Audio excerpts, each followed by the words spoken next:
하나님 말씀은 사무엘상 19장 1절로 17절 말씀입니다.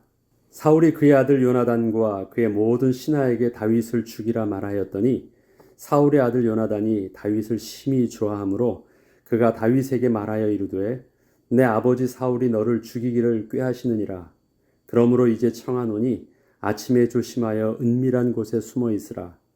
내가 나가서 내가 있는 들에서 내 아버지 곁에 서서 내 일을 내 아버지와 말하다가 무엇을 보면 내게 알려주리라 하고, 요나단이 그의 아버지 사울에게 다윗을 칭찬하여 이르되 원하건대 왕은 신하 다윗에게 범죄하지 마옵소서. 그는 왕께 득죄하지 아니하였고 그가 왕께 행한 일은 심히 선함이니이다. 그가 자기 생명을 아끼지 아니하고 블레셋 사람을 죽였고 여호와께서는 온 이스라엘을 위하여 큰 구원을 이루셨으므로 왕이 이를 보고 기뻐하셨거늘 어찌 까닭 없이 다윗을 죽여 무죄한 피를 흘려 범죄하려 하시나이까. 사울이 요나단의 말을 듣고 맹세하되 여호와께서 살아계심을 두고 맹세하거니와 그가 죽임을 당하지 아니하리라. 요나단이 다윗을 불러 그 모든 일을 그에게 알리고 요나단이 그를 사울에게로 인도하니 그가 사울 앞에 전과 같이 있었더라. 전쟁이 다시 있으므로 다윗이 나가서 블레셋 사람들과 싸워 그들을 크게 쳐 죽이매 그들이 그 앞에서 도망하니라. 사울이 손에 단창을 가지고 그의 집에 앉았을 때 여호와께서 부리시는 악령이 사울에게 접하였으므로 다윗이 손으로 수금을 탈 때 사울이 단창으로 다윗을 벽에 박으려 하였으나 그는 사울의 앞을 피하고 사울의 창은 벽에 박힌지라. 다윗이 그 밤에 도피하매 사울이 전령들을 다윗의 집에 보내어 그를 지키다가 아침에 그를 죽이게 하려 한지라.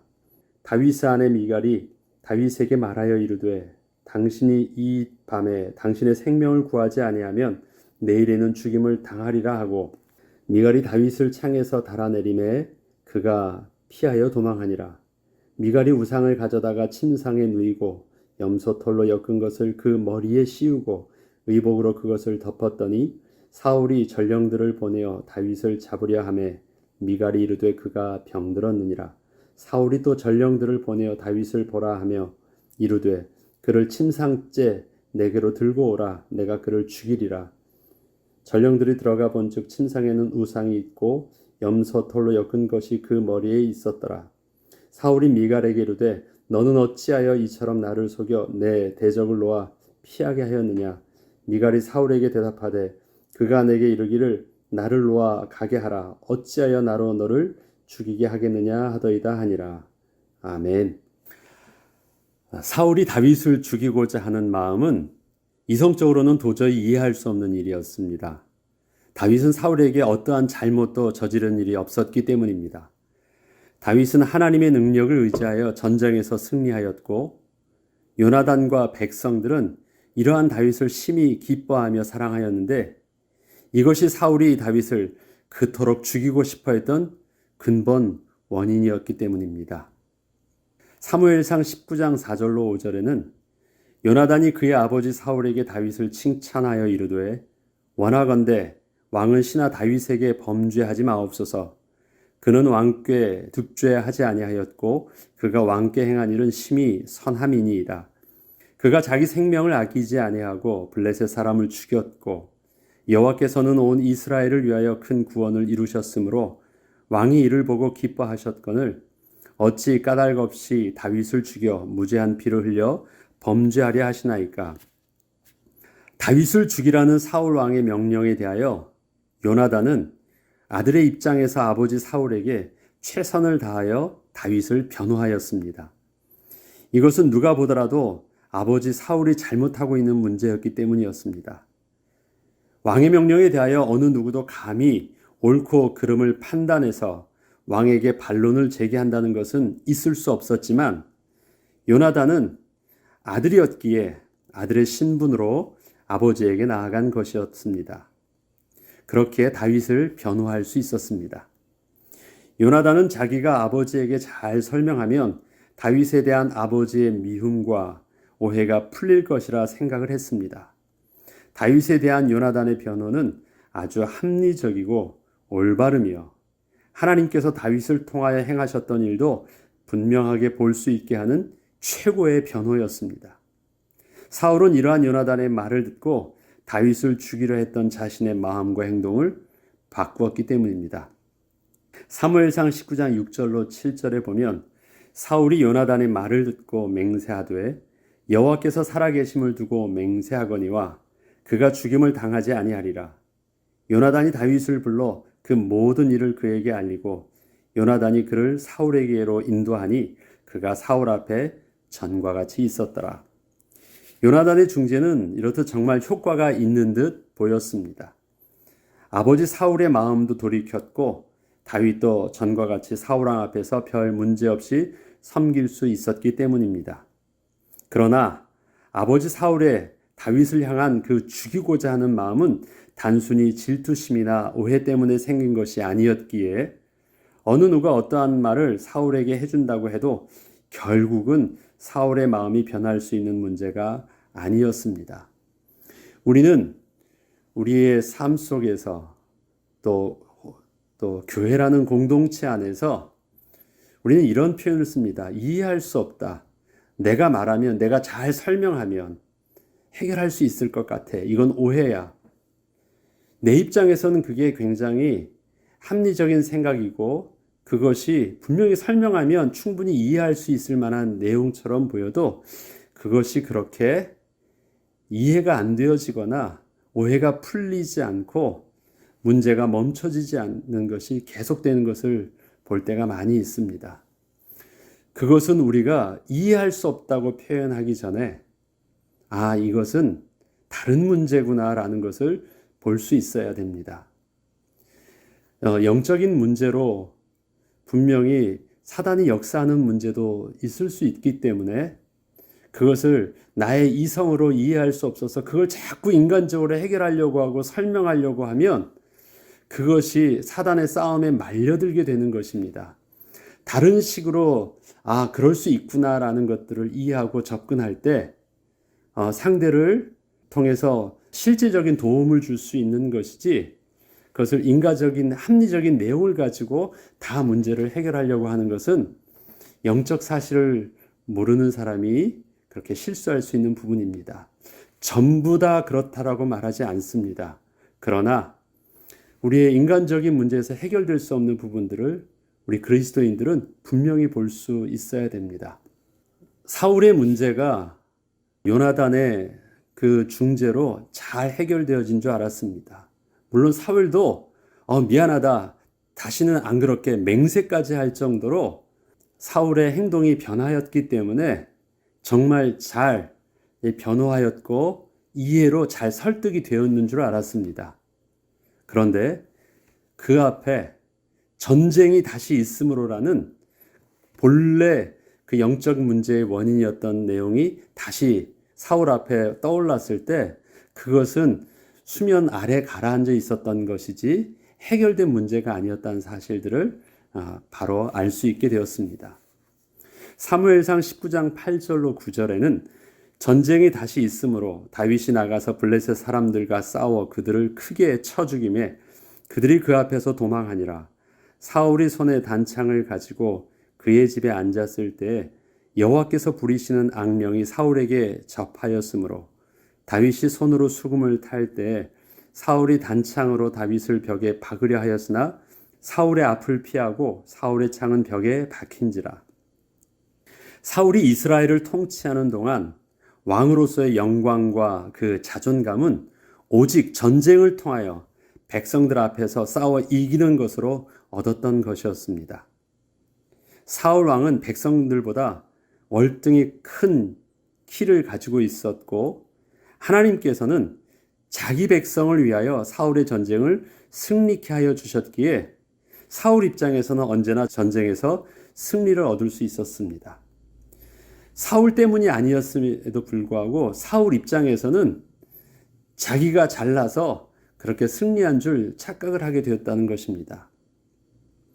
이러한 사울 왕에게 전쟁이 더 이상 자신만의 영광의 도구가 될 수 없다는 사실은 사울이 그동안 자신을 왕으로서의 권위와 자존감을 세울 수 있게 했던 생명과도 같은 그 든든한 반석을 잃는 것과 다를 바 없는 것이었습니다. 그렇지만 이제 사울도 늙어 어느덧 나이가 70세가 넘는 때가 된 것입니다. 그가 싸움을 계속함으로 자신의 왕권을 지킬 수 있는 나이가 아니었습니다. 결국 인간의 노력은 스스로 한계에 빠질 수밖에 없는 것입니다. 그렇게 지킬 수 있는 것이 아니었음에도 불구하고 사울은 여전히 그것을 스스로 놓을 수 없었습니다. 그리고 본래 하나님께서 사울에게 주셨던 왕으로서의 그 권위와 그 존귀함은 사울에 있는 그대로의 모습으로 하나님 앞에서 드러나는 모습이었지, 백성들 앞에서 자신의 존재 가치를 스스로 증명함으로 드러내야 하고 또 스스로 그렇게 전쟁에서 싸워 이김으로 획득하는 것이 아니었습니다. 사울은 그것을 착각하고 스스로 그렇게 해보려고 몸부림친 것이었습니다. 그러나 사울은 하나님 앞에서 하나님을 기뻐함으로 하나님과의 친밀한 교제를 통하여 자신의 존귀함을 누리지 못하였고, 하나님의 맡겨주신 일을 기쁨으로 감당하려 하기보다 하나님이 주신 왕의 권위를 자신의 영광을 위한 수단으로만 사용하였기에 이방 나라와의 싸움을 싫어하는 듯 하면서도 그 싸움을 사울은 계속할 수밖에 없었고, 이 싸움을 누군가 자기를 대신해서 싸운다는 것을 도저히 용납할 수 없었습니다. 자기의 일들을 자기가 놓을 수 없었어요. 그것이 자기의 존재 가치였기 때문에.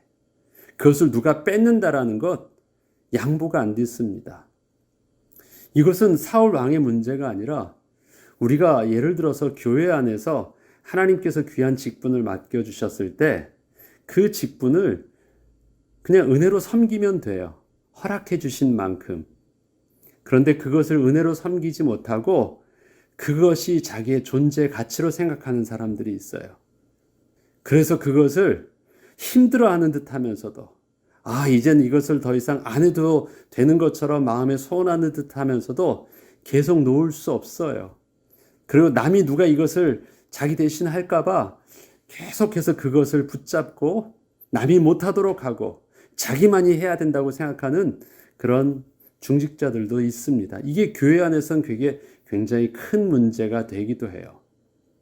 그것은 왜 그러냐면 하나님이 자신에게 주셨던 하나님 자녀에 대한 존귀함과 하나님과의 친밀함이 없기 때문에 그렇습니다. 자기 자신의 존재 가치를, 그 일을 잘하는 자신의 모습, 그 일을 통해서 뭔가 필요한 가치로 교회와 공동체 안에 사람들에게 보여지는 것을 자기는 더 영광으로 생각했기 때문에 놓을 수가 없는 것이에요. 힘들다고 하면서도. 누군가 이것을 대신 맡겨주었으면 좋다고 말을 하면서도 결코 놓을 수가 없는 것입니다. 그리고 그것이 급기야 미움이 돼서 남이 자기보다 더 잘하는 사람을 오히려 세워주지 못하고 그를 더 밟으려는 모습으로 은근히 나타나기도 합니다. 사울의 이러한 마음들이 사실은 크고 작음의 문제지 다른 형태로 숨겨져 있을 뿐이지 하나님의 영광을 하나님께 주신 직분으로 또 은혜 가운데 누리지 못하고 수단으로 사용되어지면 이러한 일들은 누구에게나 발생할 수 있는 것입니다. 결국 아무리 숨기려 했어도 다윗이 자신을 대신해서 전쟁에 나가서 싸워 승리함을 보았을 때에는 자신의 가장 소중한 것을 빼앗기는 질투심과 위기감을 느낄 수밖에 없었고, 이것은 사울이 악령에 사로잡혀 그렇게 광적인 행동으로 드러나게 된 것입니다. 다윗이 손으로 수금을 탈 때 사울이 단창으로 다윗을 벽에 박으려 하였다. 여러분, 이 내용은 좀 이상하지 않습니까? 그 전에 다윗이 수금을 탈 때랑 지금의 수금을 탈 때랑 좀 차이가 있습니다. 한번 읽어보겠습니다.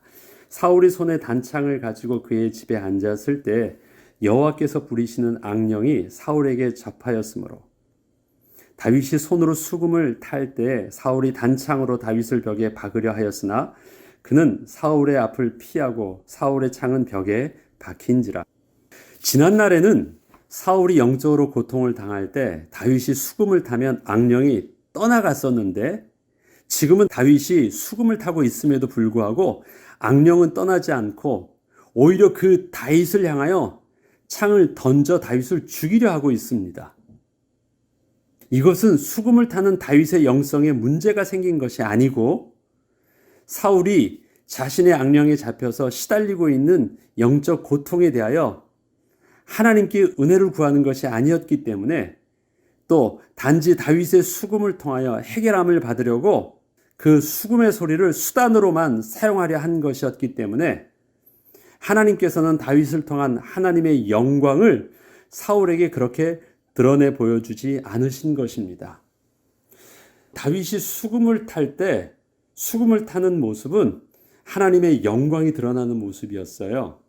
그렇기 때문에 하나님의 거룩한 영광 앞에서 모든 영적인 존재들은 다 그 앞에 굴복할 수밖에 없고 그렇게 거룩한 빛 앞에 어둠은 다 물러간 것이었습니다. 그런데 이제 사울이 다윗을 불러 수금을 들어갈 때는 그 하나님의 영광을 원한 것이 아니었어요. 그냥 소리만을 원한 수단이었어요. 하나님의 영광의 직분을 수단으로만 사용했을 때 그 왕의 권위가 더 이상 왕의 권위로 온전히 드러나지 못했던 것처럼 하나님의 영광의 찬양을 자신의 목적을 위한 수단으로 찬양을 들으려고 했기 때문에 그 영광은 영광으로 더 이상 사울에게는 드러나지 않았던 것입니다. 하나님은 악령을 부리셨다라고 표현을 하고 있습니다. 그런데 악령을 부리셨다는 것은 뭐냐면 그 앞에 악령이 역사하는 그 모습에 하나님의 영광을 사울 앞에서 드러내 보여주지 않으신 것입니다. 사울에게만. 이유를 가지고 그렇게 하신 것입니다. 왜요? 결국 사울은 하나님의 은혜를 전면적으로 거부하고 있었기에 악령에 시달리는 자신의 모습을 벗어날 수 없었습니다. 이것은 사울에게 역사하는 악령이 하나님의 영으로 충만하여 수금을 타고 있는 다윗을 공격하고 있는 것이 아니었고 하나님께서 하나님의 은혜를 거부함으로 악령에 사로잡혀 있는 사울의 광기를 그대로 드러내 보이도록 허용하신 것이었습니다. 그냥 그렇게 냅두신 것이에요. 막지 않으신 것입니다. 허용하신 것이에요. 허용하신다는 말 아시죠? 가만두신 것이에요. 다윗의 입장에서 사울의 광기서린 그 행동은 사실 너무도 억울하고 두렵고 당황스러운 일이었습니다. 왜요? 자기에게 원인이 없었기 때문에 그렇습니다. 이해할 수 없었기 때문에 그렇습니다. 하나님께서는 이 또한 아셨습니다. 그럼에도 불구하고 이러한 사울 왕의 다윗을 향한 그 미움을 다윗은 거의 10년이 넘도록 다윗이 계속해서 도피하면서 받게 하셨습니다. 그것이 다윗이 사울 왕을 피해서 그 광야를 전전긍긍하면서 왕이 되기까지 고통당하였던 10년간의 과정이었습니다. 이제 그것이 계속해서 뒤에 나오겠지만 하나님은 사울의 그 광기 어린 행동을 그대로 허용하고 그냥 두셨고 그냥 계속 미쳐가게 두신 것입니다. 또 하나님께서는 다윗에게 그러한 사울을 통해서 피해를 계속 받는 것을 그대로 보여주셨습니다. 그러나 하나님은 다윗의 그 목숨도 그 어떤 것도 해를 당하지 않도록 하나님이 보호하여 주셨지만 다윗이 쫓겨가는 그 광야세의 삶은 하나님께서 계속 그대로 두셨습니다. 이것은 다윗을 고생시키신 것이 아니세요. 아셨습니다. 사울에게 허용하셨고 다윗에게 그대로 침묵하심으로 바라보시면서 배후에서만 도우셨습니다. 왜 그러셨을까요? 그것은 분명히 하나님께서 다윗에게 있어서는 은혜로 훈련시키시는 과정이었음을 우리는 결코 부인할 수 없었고 하나님께서는 끝까지 사울에게 기회를 주셨음에도 불구하고 끝까지 사울은 스스로 망하기까지 변명 못할 하나님 앞에 범죄함으로 그 상실한 마음대로 결국 망하는 결과를 하나님이 보게 하신 것입니다. 하나님의 은혜가 없으면 그 상실한 마음을 돌이킬 수 있는 자가 아무도 없습니다. 왜냐 그것은 자기 의지가 아니라 바로 사단에 잡혀 있기 때문에 그런 것입니다. 우린 사울의 이러한 모습을 이해할 수 없다라고 표현하면 안 됩니다. 아, 그럴 수 있다. 왜? 이것은 영적인 문제이기 때문에. 하나님의 은혜를 거부하고 하나님께 주신 은혜의 영광을 자기 것으로 취하려고 했던 모든 사람에게서는 그렇게 드러날 수밖에 없는 문제이기 때문에 그렇습니다. 그것을 인간적으로 요나단처럼 아무리 훌륭한 변호를 하고 또 잘 설명해 주려고 하고 계속 노력을 한다 할지라도 표면적으로는 그것이 해결하는 듯 하지만 그것은 계속해서 또 그러한 문제가 발생할 때는 속의 내면적인 그 미친 그 광기가 하나님을 상실한 마음은 여전히 드러날 수밖에 없는 것입니다. 이것은 하나님께 맡겨야 되는 것입니다.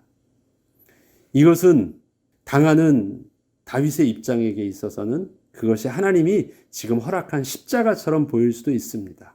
그것은 그렇게 하나님 앞에서 선하신 하나님을 신뢰하고 그렇게 하나님 앞에 맡겨야 되는 일일 수도 있습니다. 우리는 그것을 다 분간을 지금 못한다 할지라도 그럴 수 있다라는 하나님의 섭리 속에서 우리는 열린 마음으로 내려놓고 하나님께 질문하고 인도하면서 이해할 수 없다라는 우리의 표현들을 내려놓고 선하신 하나님 앞에서 그날 일어나는 사건들에 온전히 광야의 삶을 잘 인도받아야 되는 것입니다. 만약에 지금 오늘 우리의 직장과 또 우리의 이웃과 우리의 형제와 우리의 교회와 우리의 만남에서 광기 어린 그 행동들이 나에게 그렇게 피해를 입히고 있다면 이 문제를 그동안에 접근했던 판단했던 나의 모습 안에서 하나님 앞에서 다시금 질문할 수 있는 은혜 가운데 영적인 눈을 열어서 다시 볼 수 있는 그 은혜를 우리가 하나님 앞에 기도하고 또다시 인도함을 받는 은혜가 있어야 되겠습니다. 모든 우리의 삶의 문제를 어느 딱 한 가지 문제로 한 가지 시선으로만 바라보고 그것을 선택하고 판단할 수는 없습니다. 매일매일 우리는 하나님 앞에 질문을 하되 이제는 우리의 합리적이고 육적인 모든 올바른 도덕적이고 또 세상의 문화적인 면 속에서 판단하는 바른 모습도 필요하지만 하나님이 우리에게만 보게 하신 영적인 비밀을 가지고도 더 깊게 올바로 판단할 수 있는 은혜가 더 많이 우리에게는 훈련받고 잘 인도받아야 되겠습니다. 기도하겠습니다. 거룩하신 하나님 아버지, 사울의 모습은 인간적으로 볼 때는 또 피해를 당하고 있는 다윗의 입장에서는 도저히 이해할 수 없는 억울하고 당황스럽고 너무 두렵고 답답한 일이었습니다. 하나님, 우리의 삶 속에서도 이러한 사울과 같은 만남들이 늘 일어납니다.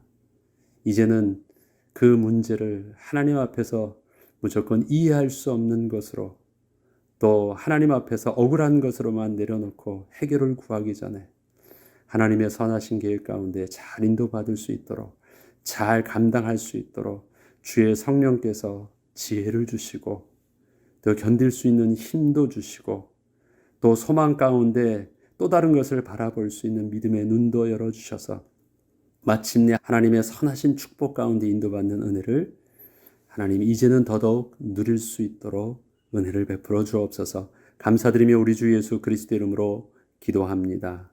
아멘.